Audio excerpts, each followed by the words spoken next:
Today we're going to look at how we factor trinomials. Trinomials specifically that are quadratics, which is the unit we're going to be doing after this one, and we're going to be graphing and really seeing what quadratics look like. But for now, let's focus on factoring the trinomials, and we've already kind of started to do this. So let's just first make a connection between a binomial product, which is what we've been working on, multiplying these. So something like x plus 2 times the quantity x plus 3. And when we carry out this multiplication, we get x squared plus 5x plus 6. Now, if we focus on our math practice, it allows us to find structure and regularity. Also looking at patterns, we can see that the 2 and the 3 are both going to be multiplied by the x, and that's what gives us 5x in total. 2x plus 3x gives us 5x.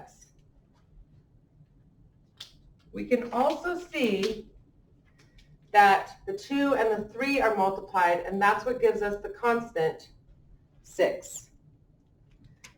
So thinking about this, we're going to start factoring some trinomials, and we're going to be thinking about numbers that multiply to get our constant, and the same numbers need to be added to get our second term and get that coefficient of the second term. So let's look at x squared plus 13x plus 36.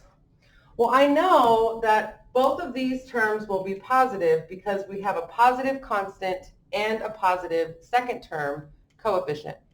So I'm looking for two binomials that when multiplied are going to get me this.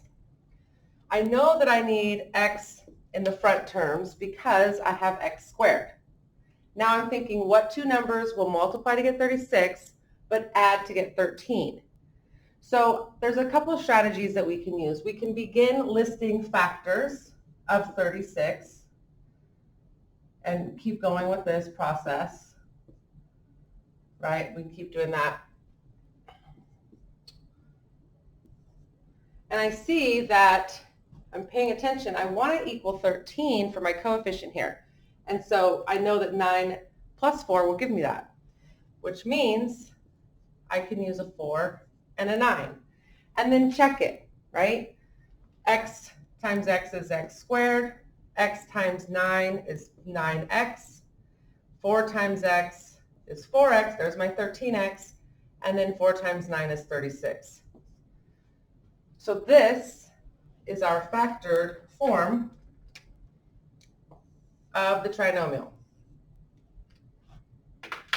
It doesn't matter which one you put first. You could have put the 9, the 4, right? Order doesn't matter with multiplication. So you just want to make sure that you're making sense of what you write and you're checking it, okay? Sometimes when we do this in our head, we might use the wrong factors to form our two terms, and then we don't check it, and then we miss it. Let's not do that. Okay, let's do another one.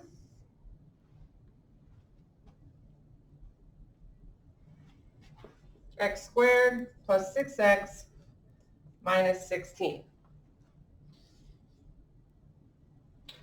Okay, so in this case, I have a negative constant at the end, which tells me that one of these has to be negative. So when we multiply these last terms, they're going to give us a negative answer. So I might be thinking, well, maybe I can use 4 times 4. If I have a positive 4 and a negative 4, I'm going to eliminate this middle term. That was called the difference of squares, special case scenario. So that's not what I want. 8 and 2 are going to give me 6, right? So we need x and x to be multiplied, so those are the fronts. We need a positive 6, so we're going to want a positive 8 and a negative 2, so that we have 8x minus 2x will give us 6x. and 8 times negative 2 is negative 16. Now, you should go through and check these. I'm not going to do that again, but you should be working through them and making sure that that's what you get if you're at all a little uneasy about what you just did, okay? And this is our factored form. So we worked on factoring using the greatest common factor, and we had a term out here that was our greatest common factor, and then we had, one binomial or maybe trinomial inside. Now we're looking at factoring into 2 binomials. So that's what you should be getting each time you are factoring with the practice that you're given on this lesson. You may have some cases come up that are a bit confusing. Just, circle those. If you can't figure it out, let me know. But right now, all we're looking at is factoring trinomials where the value here is 1. So I do want to give you that. The trinomial sort of formula, is you have ax squared plus bx plus c. So a, b, and c are our coefficients, right? Well, actually, this is a constant. This is a constant. B is a coefficient, and so is a. And it's our leading coefficient because it's in the front. So you might hear that, leading coefficient. That means it's to the front. It's the first one. And right now, all we're looking at practicing is when our a is 1, is equal to 1. And you can see that because you don't see a coefficient in front of the x. That means it's 1.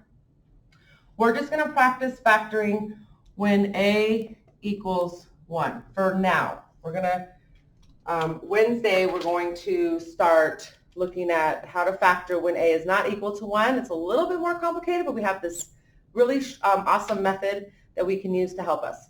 So for now, all of your practice should just be when a equals 1. Get this process down, and then we'll look at how to factor when a is greater than 1.